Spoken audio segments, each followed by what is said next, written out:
Ladies and gentlemen, my name is Michael Mund. I'm working for a software company in Germany. It's a pleasure for me to present to you about our work, and we did some work to identify a possibility to enable protection against data exfiltration based on a standard, the ISO standard 27001, as it was updated last year. This is my agenda. Hopefully, I'll manage to give you a brief overview of the content of our work and awake your interest in loading it down afterwards and diving in deeper into the content that we have worked with. I'll start with the motivation, then give you some information about the update of the standard that has been presented last year. I'll present an idea how to implement a threat simulation in an IT systems, and I'll give you some findings about a new control that's called threat intelligence from the new standard. Then I'll show you a simulation cycle and the sample run, so to evaluate our concept, and finally I'll close this presentation with my conclusion and an insight into future work. I hope it's interesting for you. So I'll begin with the motivation. Most of the companies nowadays, they have a so-called ISMS into place, so an information security management system. The reason for this is because there's a lot of malicious cyber activity in the cyberspace, and it's very dangerous. One have to protect its values, protect its assets. In particular, the threat for data exfiltration is growing, it's increasing. So if you look at the picture here, I'll try to sketch the situation. So please imagine that an advanced attacker has infiltrated your IT network. The attacker takes time to look around, to move in your system, to collect valuable data, and then he's packing the data, he's exfiltrating it. And very often this happens unrecognized, so attackers may stay a long time inside your system and steal a lot of very valuable data. And of course, this is a nightmare for companies. If your intellectual property is stolen, if your secrets are gone, it might come to the point that you will have to end your business. To counter these increasing threats, the standard from the International Standardization Organization has been updated. I think that you are aware of the ISO 27001. This is the standard that's very often used to implement a foundational system to manage security, and that's what I'm talking about today. Then I'll try to use the cyber threat intelligence. This is also increasing, so countermeasures, knowledge about cyber attackers, and I'll try to use this to improve my own defensive measures. And finally, I'll show you, and this is our motivation, to integrate this into the foundational security management system of a company. So if you want to follow our concept here, hopefully that means that your security is increased and you may use the management system that you have already into place. You're just enhancing it. That's the idea behind our paper. That's our motivation. Let's talk about the update. It has come out last year in October, so 2022, the new update of the ISO 20001 standard. What's in it? I mean, this is just a brief recognition of the update. I try to focus on the main changes. So first, if you look at it, you will find the name has changed. It's no longer only talking about information security and cybersecurity, but it's also talking about the privacy protection. The existing controls have been reorganized. You will find new controls like the handling for personal data, new controls for cloud services, and a new control for the prevention of data leakage. You will find reorganization of the categories. So now the standard is focusing on 4 categories, as you see here. So organizational, personal, infrastructure, and technical. So any control is sorted into one of these categories. For better filtering and searching capabilities, hashtags have been introduced. So you'll find different hashtags. The first hashtags are explaining the respective risk, like how the control is working with the risk. So it may be preventive, maybe detective, or maybe corrective. So in front of the risk or after an incident has happened. So these are the first hashtags. Then you find 3 hashtags that show which objectives of security are pursued, so confidentiality, integrity, and availability. And finally, the hashtags of the NIST cybersecurity framework have been also introduced into the ISO standard. So this may help you. If you are new to the standard, you'll have an easy possibility to filter inside it and to figure out which controls are important for you in which phase of your management process. So what we want to do now is we want to implement a simulation cycle. This is a whiteboard sketch showing our concept. So I start at the left side, and what you see here is cyber threat intelligence.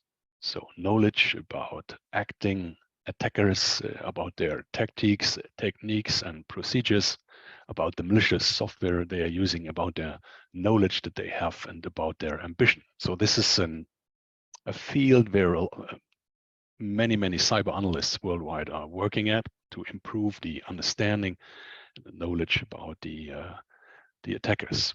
That's what we call cyber threat intelligence. So the idea is pretty simple. So if you know your own business and if you know your own objectives, then you may look into the cyber threat intelligence domain and understand which threats, which really advanced threats are out there that may threaten you. The idea is then to take this knowledge and to configure a simulation engine with it to simulate these threats inside your own organization. And of course, by doing so, you will gain, hopefully, better understanding how well your own protective measures are prepared for such a threat. So the idea is simple: to simulate the threats before they actually occur.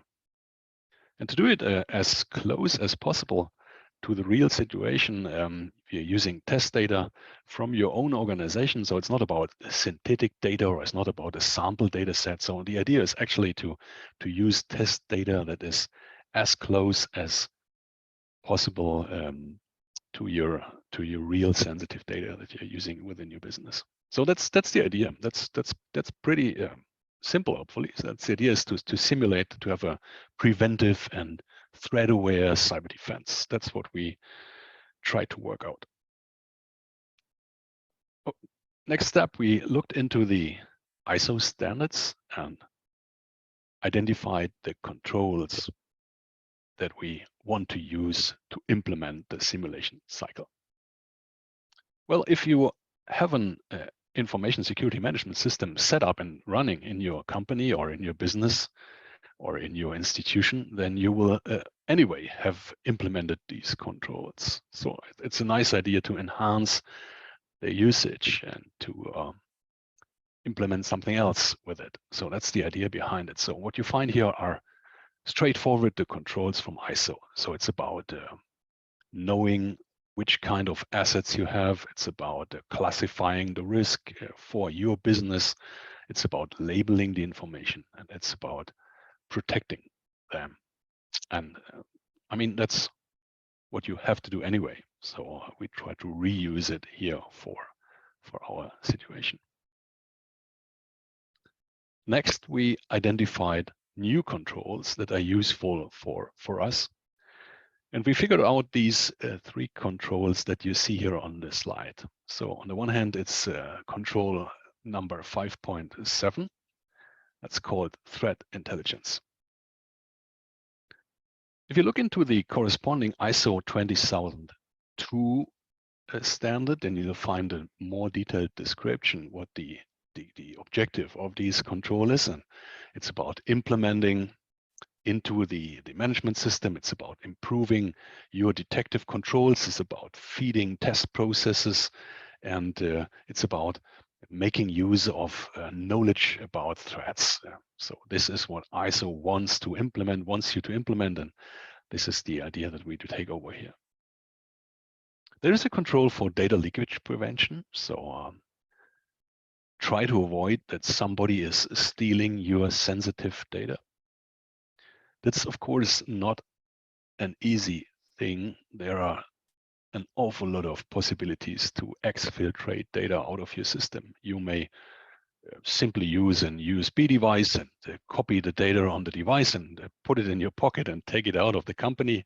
You may misuse given protocols like HTTP or DNS, and you may disuse services like file share services, SMB, for example, or like data boxes, and there are an awful lot of different possibilities, and you may mix these all. So it's really not easy to figure out which kind of possibilities exist that an attacker may use to exfiltrate data. So, but to handle this, to think about it, to implement it, therefore the control data leakage prevention is in place. And finally, the ISO is requiring monitoring now. This is about real-time monitoring. So it's about looking at your network, looking at your devices, looking at your data, and hopefully in the time as short as possible to identify tries and attacks that try to steal your data. That's what it is about. So now we take the old controls and the new controls and we combine them to our enhanced management system. Actually, this slide is crowded. I'm sorry for this, but I wanted to put it all on one slide. This is an choreograph diagram that shows the interdependencies of the different controls. If you take some time to look at it, it's not difficult to understand, but in the moment, of course, it's likely to be overwhelming. But I try to explain a little bit. So it begins with the understanding of the assets. This is control 5.9, so an inventory. That's usual. You have to do it. If you don't know which kind of assets and data you have in your business, there's no chance that you are able to secure it.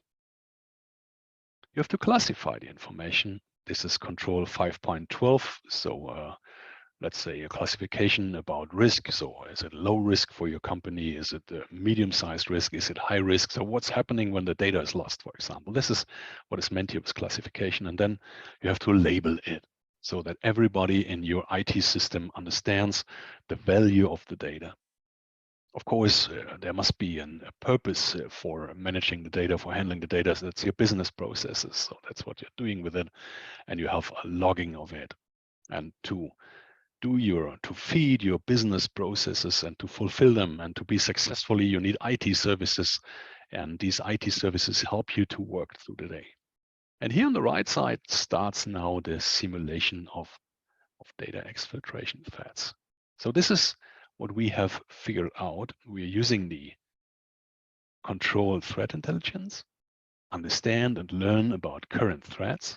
We feed the monitoring activities. We feed the management of technical vulnerabilities.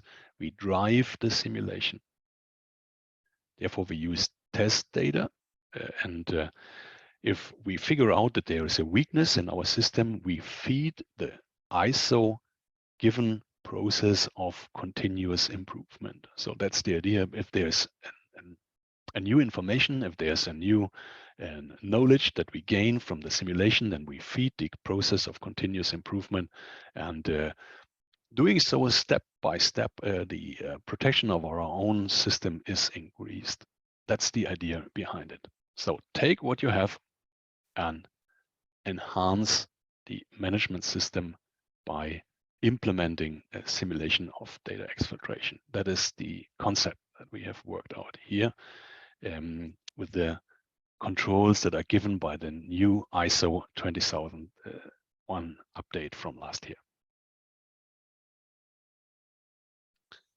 Let's have a look at some of the new controls in a little bit more detail. So ISO 20002 is describing the controls and gives some ideas how to implement them. And ISO is requiring now for threat intelligence that you have different level of threat intelligence. They call it strategic, they call it operational, and they call it tactical level. So what's the difference between these three levels? So the strategic level is giving very high level information. So think of it, if you're talking to your management and you're preparing decisions, then of course your manager may not be aware of the details of an IT security measure, but the idea here is to prepare the information in a manner that he understands it and that he take it and use it in his decisions for the course of the company.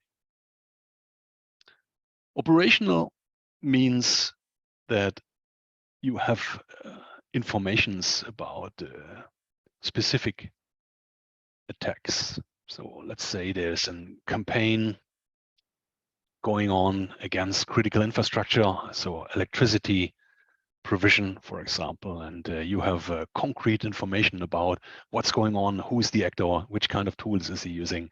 You have indicators of compromise. So that's what it's called operational. Of course, you need to speed up your defensive activities. This has to be handled in close real time if possible. And on the other hand, you have tactical information. This is information about methodology of the attackers. It's about tactics, techniques, and procedures. So different level of threat intelligence are advised by the new ISO standards. We had a look at different tools, different methods that are available on the market. So the question, of course, is how do I manifest these requirements in my own system? Are there solutions out that I may reuse? And we figured out finally 3 solutions that we recommend to implement a different level of threat intelligence. I start with the strategic level. There is a method that's called STRIDE. So it's very aggregated. It helps you to describe the threats in a very high level way.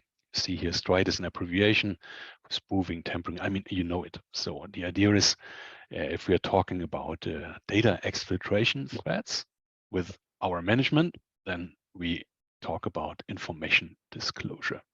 So this gives us the chance to summarize the threats for the own business in 5 minutes to well inform the management. So this is the method that we recommend for the high level. So if you reuse it, let's say every week, 15 minutes meeting or on incidents or on events, a special meeting, then I think the management, the leadership will get used to this kind of information. They will be able to think this information for their decisions.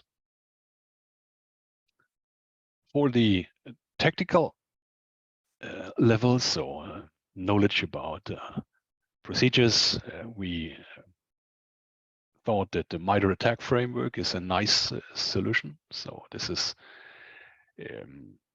This is authored by the Micro Corporation, and twice a year you get updates, and they describe well the attack vectors of advanced persistent threats.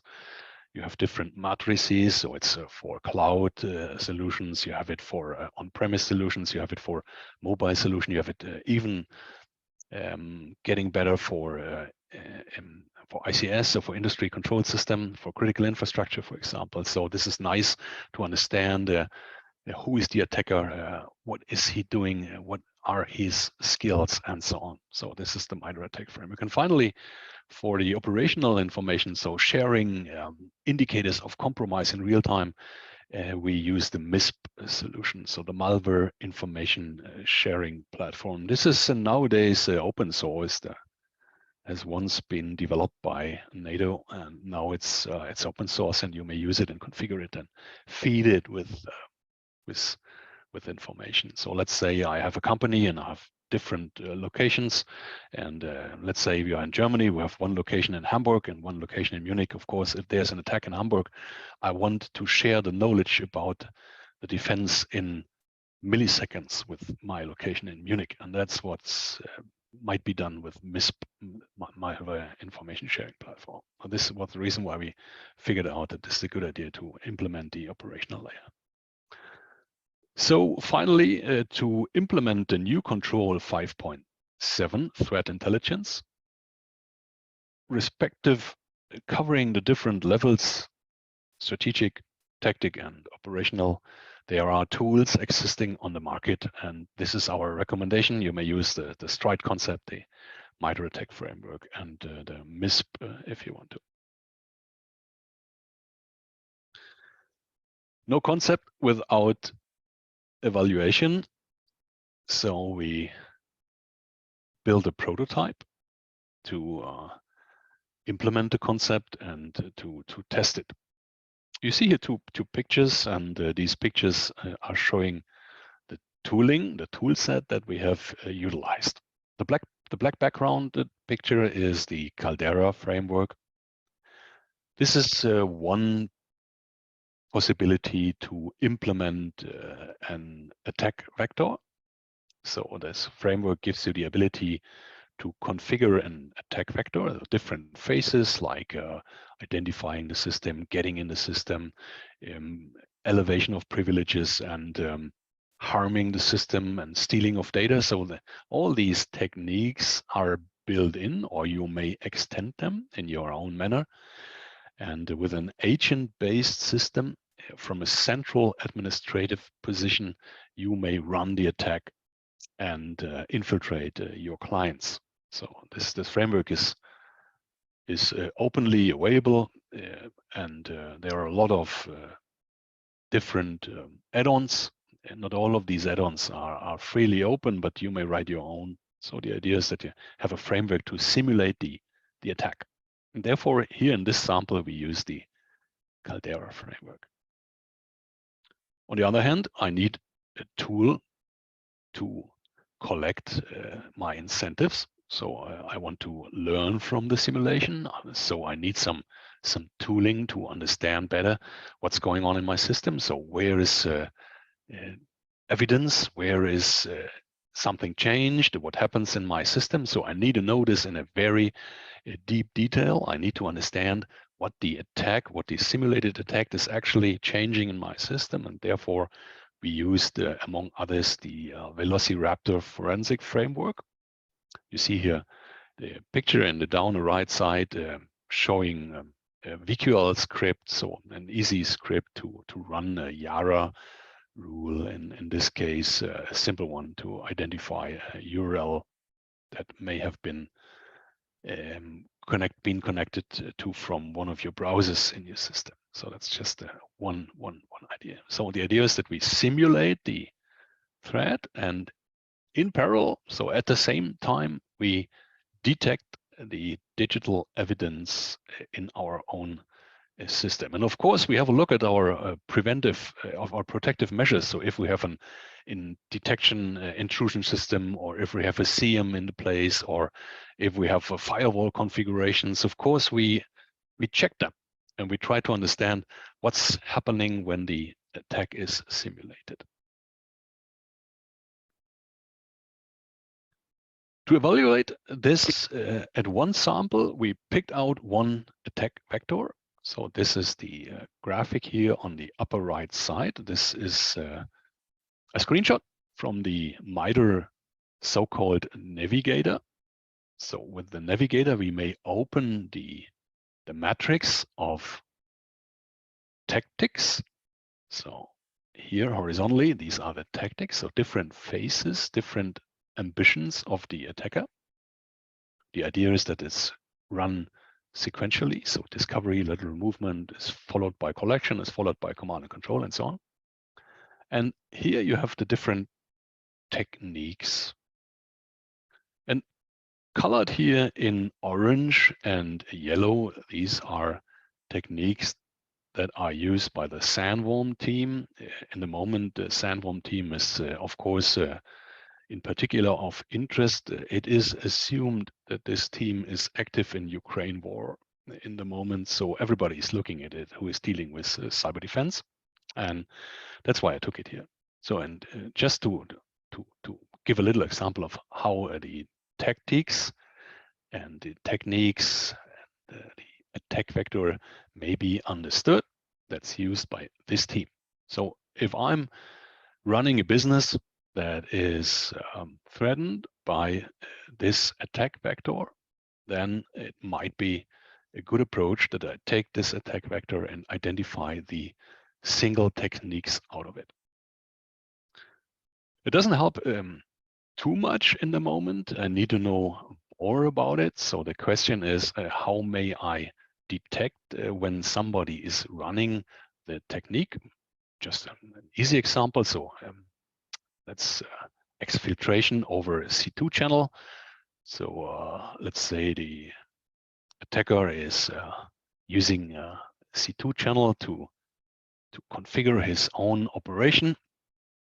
Therefore, may use tools like Cobalt Strike, for example. That's very often used for this. And the question is, how do I recognize in my own IT system that Cobalt Strike is exfiltrating information? Therefore, there is one approach, the MITRE attack framework. And what you see here down the left is that for each technique, there is given a set of data sources. And these different data sources, they may be used to detect the execution of the technique. That's the idea behind it. So I figure out how am I able to detect the execution of the technique. That's the idea behind our idea. So now it comes all together. I have the simulation of the attack. I know which kind of techniques are executed in the simulation. I figured out which kind of data sources I will have to monitor if I want to detect the execution of the technique.